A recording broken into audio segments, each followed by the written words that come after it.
Who really holds power in American society?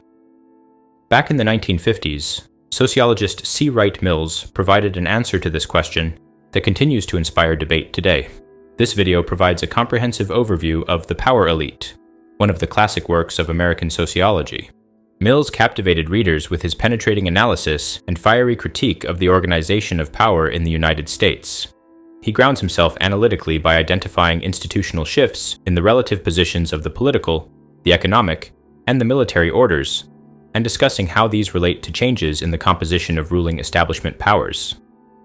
According to Mills, the top leaders in these three spheres of power are effectively one and the same, and together, they hold a level of influence which renders the average American citizen relatively powerless. First, we'll get some definitions out of the way. Then, we'll examine the social and historical trends Mills's arguments are predicated on. Next, we will explicitly characterize the power elite and discuss the culture that underpins their rule. Mills defines the power elite as being composed of men whose positions enable them to transcend the ordinary environments of ordinary men and women. They are in positions to make decisions having major consequences on the global and national stage. Note how he uses the word position twice here. For Mills, power resides in one's organizational leverage, where you sit in the institutional hierarchy and with whom you are networked. But to understand how and why Mills came to the conclusion that America is dominated by a small, ruling elite, we need to understand his historical observations. Mills was writing at a time when the United States was experiencing unprecedented prosperity and global influence, yet also grappling with the anxieties of the Cold War. The country had come out of World War II as a dominant economic and military power. Americans in the mid-1950s were enjoying rising standards of living, the post-war economic boom, and many were proud of the nation's success in World War II. It was also a time of relative political calm on the surface, and a broad Cold War consensus prevailed in mainstream politics. Basically, things seemed pretty good for the average American, but Mills saw danger lurking beneath the surface. Having lived through the Great Depression and World War II, he knew how unstable the world could be.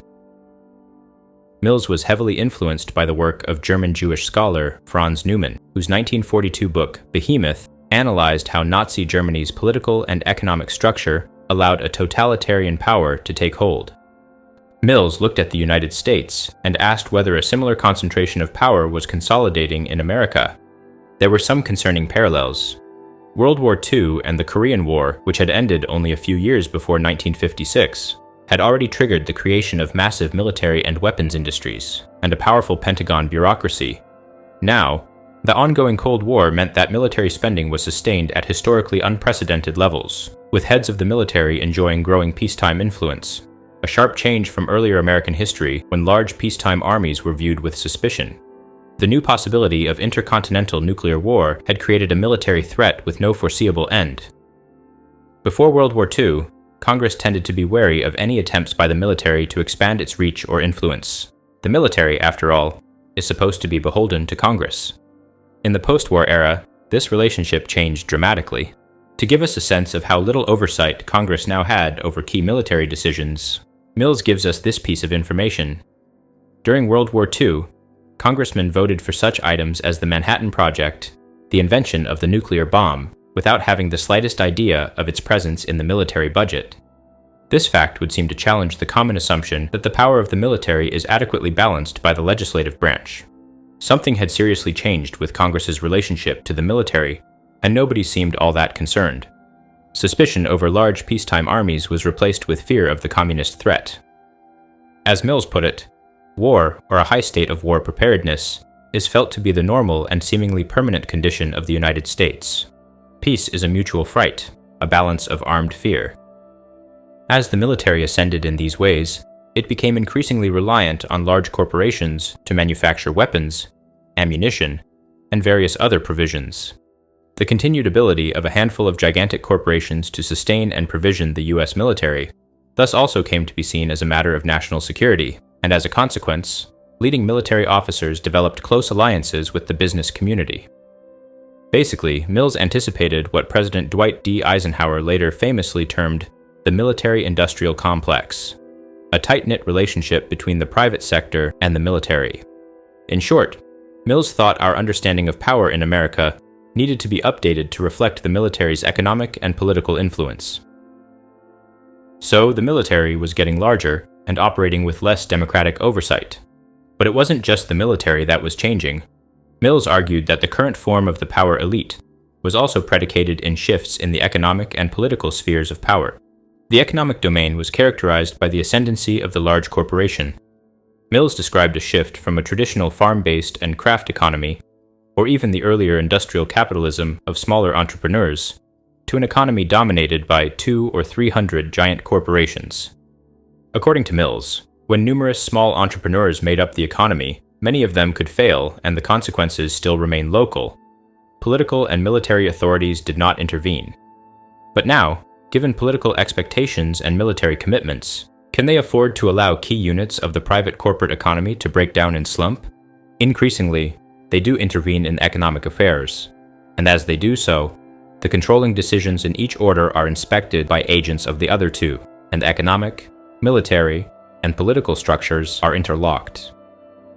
Basically, when major components of any of the three spheres of power face crisis, the leadership of each of the others quickly comes to recognize their mutual reliance upon it.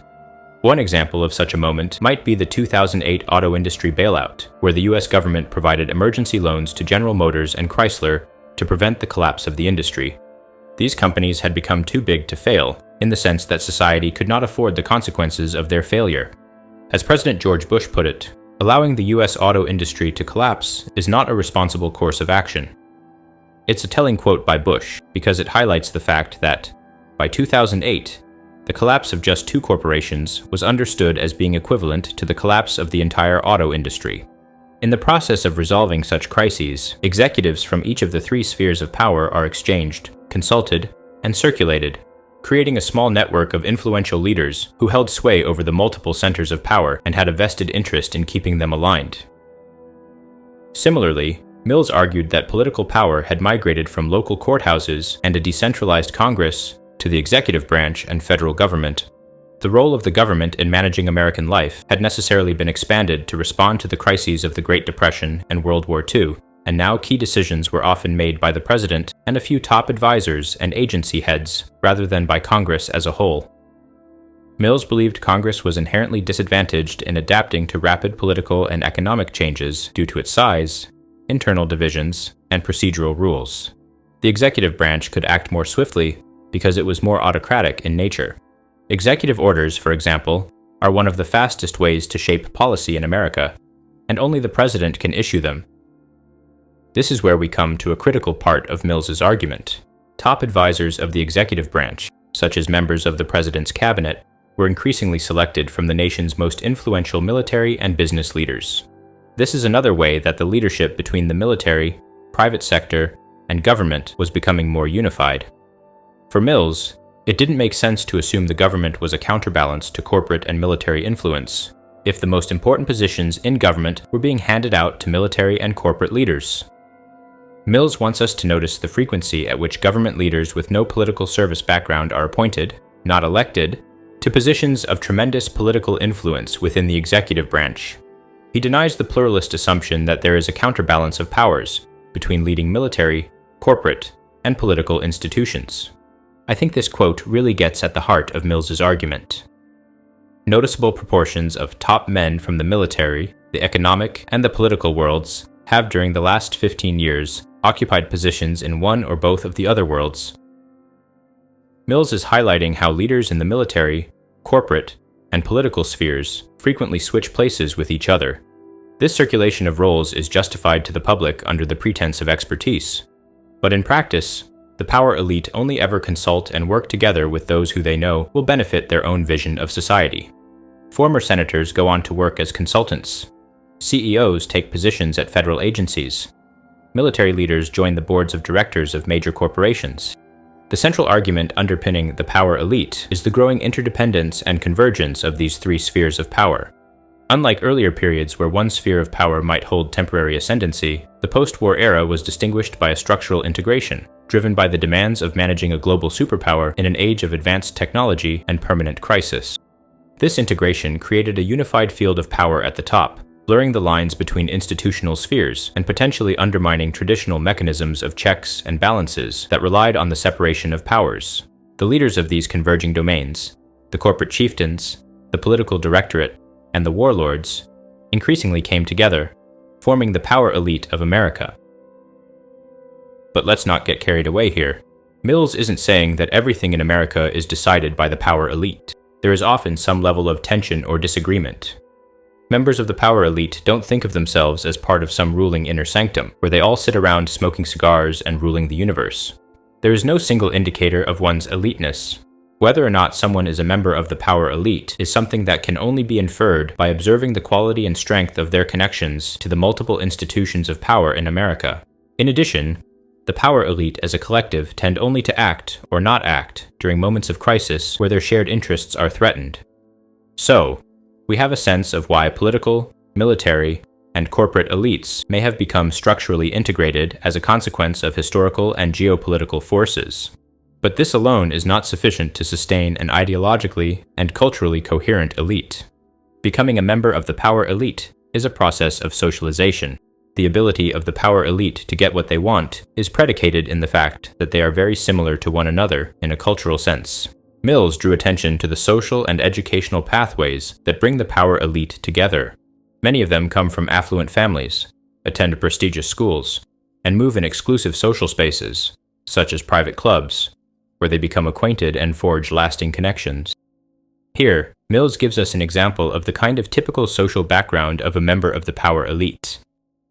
The distinguished law student, after prep school and Harvard, is clerk to a Supreme Court judge, then a corporation lawyer, then in the diplomatic service, then in the law firm again. In each of these spheres, he meets and knows men of his own kind. In short, in addition to their positions of influence over the three dominant spheres of American power, the power elite tend to be of the same social type. For example, every president in my lifetime has been educated at some point at an Ivy League university.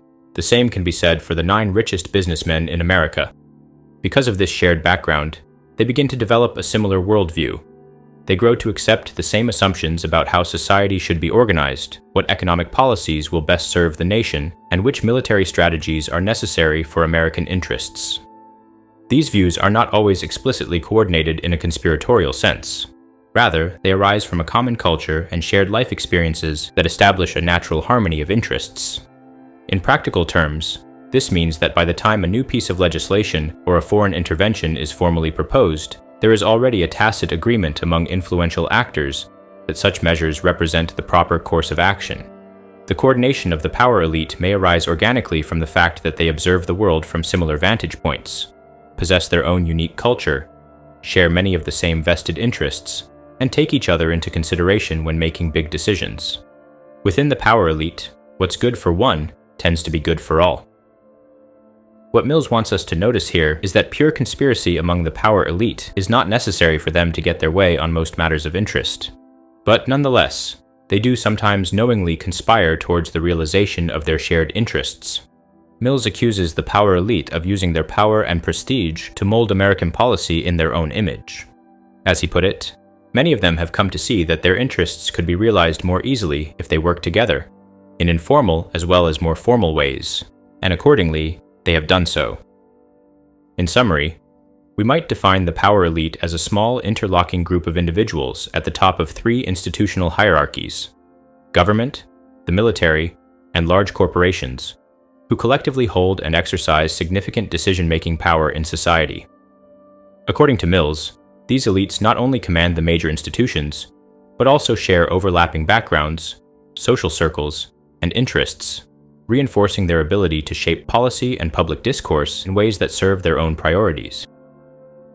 But no elite can rule without a high level of consent from the masses. A less commonly discussed element of Mills's theoretical framework is his cynical depiction of the broader social and technological context that underpins elite rule, the rise of the so-called mass society. In Mills's view, modern life, dominated by sprawling bureaucracies, industrial complexes, and mass media, has increasingly rendered the average individual passive and disengaged from public affairs. With the rise of large-scale media in mid-century America, most ordinary citizens received their information from a handful of major outlets, whose owners and sponsors frequently overlapped with corporate and political elites.